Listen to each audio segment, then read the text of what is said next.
On a narrow, winding road in Pennsylvania, shrouded in the eerie silence of the countryside, lies a place whispered about in hushed tones by the locals. Here, an old railroad bridge spans the dark waters of the Susquehanna River, casting long shadows under the pale moonlight. It's a place where time seems to stand still, and the air is thick with the weight of sorrow and unresolved despair. The bridge is infamous for the legend of the Susquehanna Screamer, a ghostly figure said to haunt the area. The story, passed down through generations, speaks of a young woman named Eleanor, who was abandoned at the altar by her beloved. Heartbroken and humiliated, she fled to the bridge, her wedding dress billowing in the wind, and threw herself into the river below. Her final, anguished scream is said to echo through the night, a chilling reminder of her tragic fate. Curiosity often gets the better of those who hear the tale. One such group of friends, intrigued by the legend, decided to test the truth of the haunting. On a crisp autumn night, they drove to the bridge, the car's headlights piercing the darkness. Nervous laughter filled the car as they recounted the story, each trying to mask their growing unease. They parked the car in the middle of the bridge, turned off the engine, and placed the keys on the roof as the legend instructed. The night was still, save for the distant, haunting call of an owl. Minutes ticked by, stretching into what felt like hours. The tension was palpable, and the air seemed to grow colder with each passing second. Then, from the corner of his eye, Jake, the driver, thought he saw a flicker of movement in the rearview mirror. He dismissed it as a trick of the light, but the feeling of being watched was impossible to shake. Suddenly, a piercing scream shattered the silence, a sound so filled with agony and despair that it seemed to cut through their very souls. Heart-pounding, Jake's gaze snapped back to the rearview mirror. There, illuminated by the moonlight, was a figure in a tattered wedding dress, her eyes hollow and lifeless, staring directly at him. She slowly raised a translucent hand, reaching out as if trying to touch the car, or perhaps the living beings inside it. Fear gripped the group, and without thinking, Jake scrambled for the keys on the roof. The car roared to life, and he floored the gas pedal, racing off the bridge. The ghostly figure faded into the darkness behind them, but the echo of her scream lingered in their minds. The friends drove in silence, the reality of what they had witnessed settling in. But as they approached the safety of the town, they realized that the terror of that night was far from over. In the rearview mirror, Jake noticed something that made his blood run cold. A delicate, ghostly handprint was pressed against the back window, as if someone or something had been following them all along. The group of friends arrived back in town, the lights of the small Pennsylvania hamlet providing a semblance of safety. They pulled into the parking lot of a local diner, hoping the bustle and warmth inside would chase away the lingering chill of their encounter. Inside, they slid into a booth, still shaken but trying to rationalize what they had seen. Jake kept glancing out the window, half expecting to see the ghostly bride standing in the shadows. "Did you all see that handprint?" he finally asked, his voice barely above a whisper. Everyone nodded, their faces pale and drawn. It wasn't just a trick of the light or collective imagination, something had followed them. As they sipped their coffee, trying to steady their nerves, the diner's door jingled, and an old man hobbled in. His eyes, sharp and knowing, fell on the group. He made his way over and slid into the booth next to them without asking. "You saw her, didn't you?" he said, his voice gravelly with age. "The screamer." The friends exchanged uneasy glances. "How do you know?" Sarah, the most skeptical of the group, asked. The old man chuckled mirthlessly. "I've lived here all my life, heard the stories, seen the signs. You're not the first to come back with a tale like yours." Jake leaned in. "Why does she follow people? What does she want?" The old man sighed, his eyes distant. "Some say she's looking for her lost love. Others think she wants to drag someone else into her misery. But there's one story that stands out, the one about the ring." "The ring?" Rachel, another friend, prompted. "Yeah," the old man continued. "They say the groom-to-be had a family heirloom, a ring passed down through generations. Eleanor was wearing it when she jumped. Legend has it, if you find that ring, you can put her spirit to rest. But how do you find something lost in a river?" Mark, the last of the group, asked incredulously. The old man shrugged. "People have tried and failed, but some think there's a clue hidden in the old records, something that might point to where she fell." Just then, the diner's lights flickered, and a cold draft swept through the room. The friends shivered involuntarily, a palpable sense of dread settling over them. The old man leaned in closer, his voice a conspiratorial whisper. There's an old archive in the basement of the town library. They say it holds the original plans for the bridge and the river, maps that show the currents and eddies. If you want to put her to rest, that's where you should start. Before they could ask more, the man stood and hobbled out, leaving the friends in a tense silence. They knew they should leave well enough alone, but the pull of the mystery and the desire to end the terror they had experienced was too strong. "We need to find that ring," Jake said, determination hardening his voice. The others nodded, a mix of fear and resolve in their eyes. They paid for their coffee and left the diner, their next destination clear the old town library. As they walked down the quiet streets, the sound of their footsteps echoed ominously, a reminder that they were not alone. Unbeknownst to them, in the reflection of a shop window, the ghostly figure of the bride watched them, her eyes filled with sorrow and an inscrutable intent. The friends reached the library, an imposing building of stone and brick that loomed against the night sky. Its windows glowed dimly, the only sign of life within. They hesitated at the entrance, the weight of their decision pressing heavily on their shoulders. "Are we really doing this?" Sarah asked, her voice trembling slightly. Jake nodded firmly. "We have to. We need to find that ring and put her to rest." The others nodded in agreement, and together, they pushed open the heavy wooden doors and stepped inside. The library was eerily quiet, the only sounds the faint hum of fluorescent lights and the soft rustling of pages being turned somewhere in the distance. They made their way to the front desk, where a kindly old librarian looked up from her book. Her eyes widened slightly as she took in their determined expressions. "We need to access the basement archives," Jake said, trying to keep his voice steady. The librarian's expression grew serious. "The basement archives? What are you looking for down there?" Rachel stepped forward. "We heard there are old maps of the river and the bridge. We think they might help us find something important." The librarian regarded them for a long moment before nodding slowly. "Very well, but be careful. The archives are old and not well maintained. You'll find the door at the end of the hallway. I'll unlock it for you." She led them down a dimly lit corridor to a heavy, iron-bound door. With a creak of ancient hinges, the door swung open, revealing a steep staircase descending into darkness. "Good luck," the librarian said, her voice echoing softly as they started down the stairs. "And be sure to lock up when you leave." They reached the bottom of the stairs and found themselves in a musty, cavernous room filled with rows of dusty shelves and filing cabinets. The air was thick with the scent of old paper and mildew. "Let's split up and search," Jake suggested. "Look for anything that might help us find the ring." They spread out, each taking a different section of the archives. Hours seemed to pass as they sifted through yellowed maps, crumbling documents, and forgotten records. Just as despair began to set in, Sarah let out a triumphant shout. "I found something."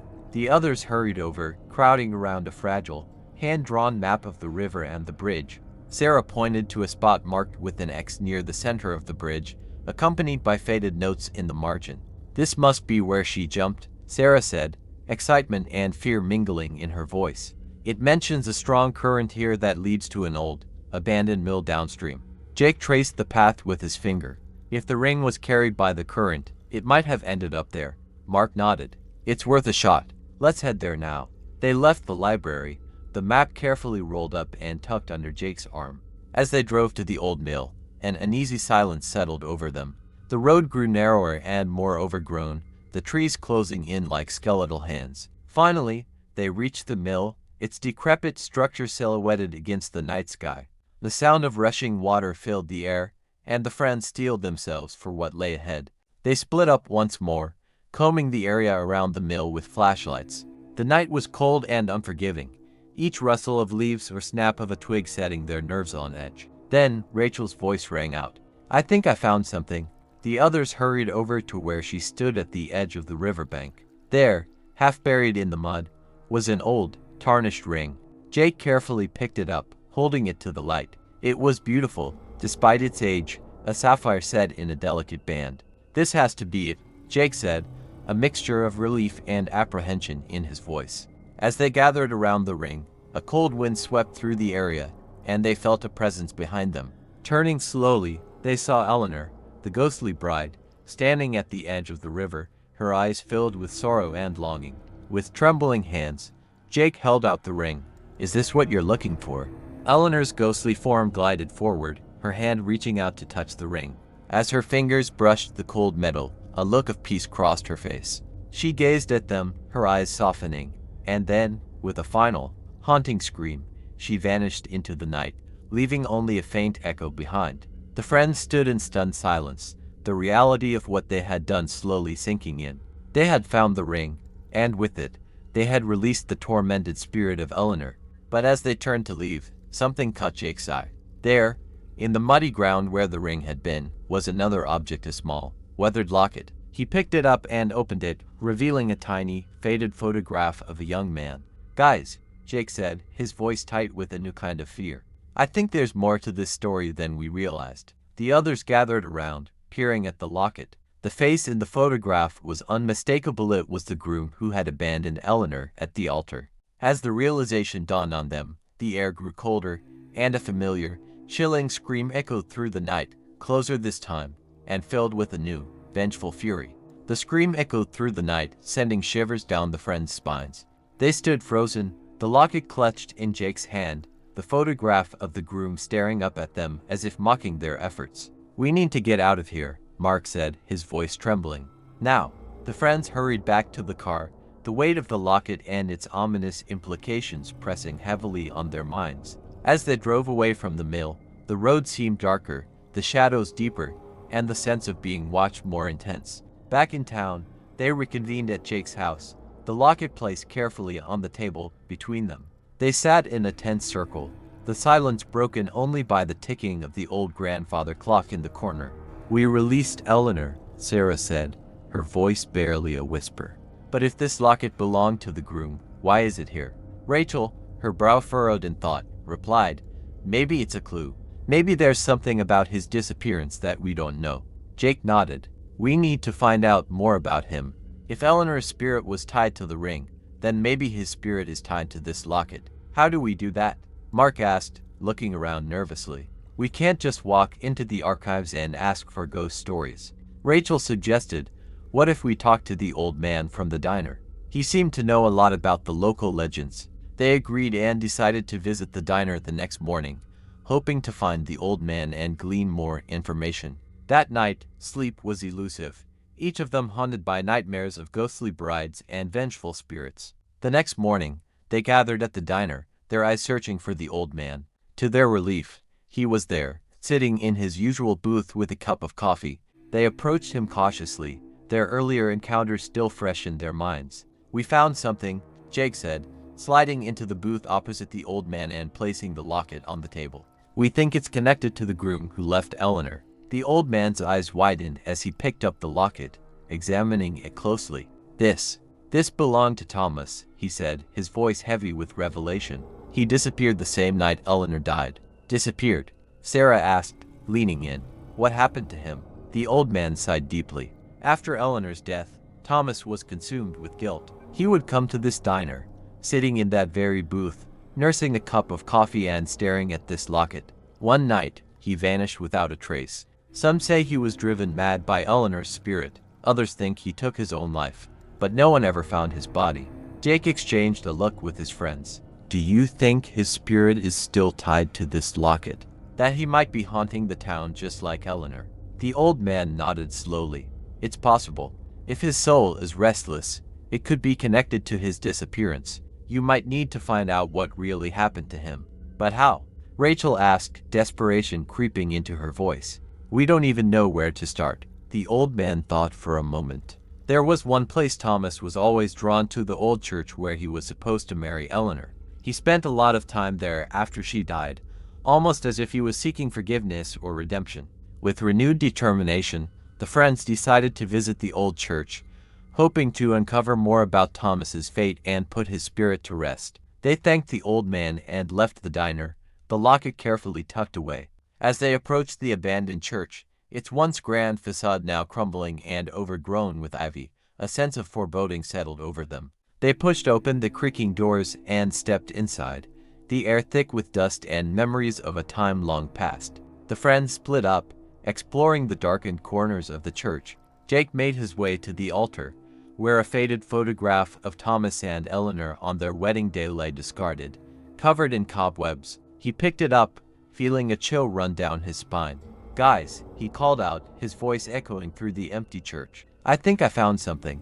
The others gathered around, looking at the photograph. Suddenly, a cold wind swept through the church, extinguishing their flashlights and plunging them into darkness. In the pitch-black silence, they heard a low, mournful whisper that seemed to come from everywhere and nowhere at once. "Forgive me." Jake fumbled for his flashlight, the beam flickering to life just in time to reveal a ghostly figure standing at the altar. It was Thomas, his eyes hollow and filled with sorrow. He reached out, his hand passing through the photograph Jake held. "You must find my resting place," Thomas's spirit whispered, his voice a haunting echo. "Only then can I find peace." Before they could react, the ghostly figure vanished, leaving the friends shivering in the cold, empty church. They knew what they had to do: find Thomas's final resting place and uncover the truth about his disappearance. But as they stepped back into the daylight, they couldn't shake the feeling that they were being watched, that Eleanor's vengeful spirit was still out there, waiting for the moment when they would be most vulnerable. And so, with the locket as their guide and the church as their starting point, the friends embarked on a journey to unravel the mystery of Thomas's fate, unaware of the dark secrets and terrifying truths that awaited them in the shadows of the past. The friends, driven by a mixture of fear and determination, set out to find Thomas's final resting place. Their only lead was the old church, and the locket that seemed to pulse with a ghostly energy, guiding them deeper into the mystery. As they delved into the town's history, they discovered a series of newspaper articles and records detailing the events leading up to Eleanor's tragic death and Thomas's subsequent disappearance. One article mentioned a secluded grove near the edge of town, a place where Thomas and Eleanor used to meet in secret, away from prying eyes. Convinced that the grove held the key to Thomas's fate, the friends made their way there as dusk settled over the land.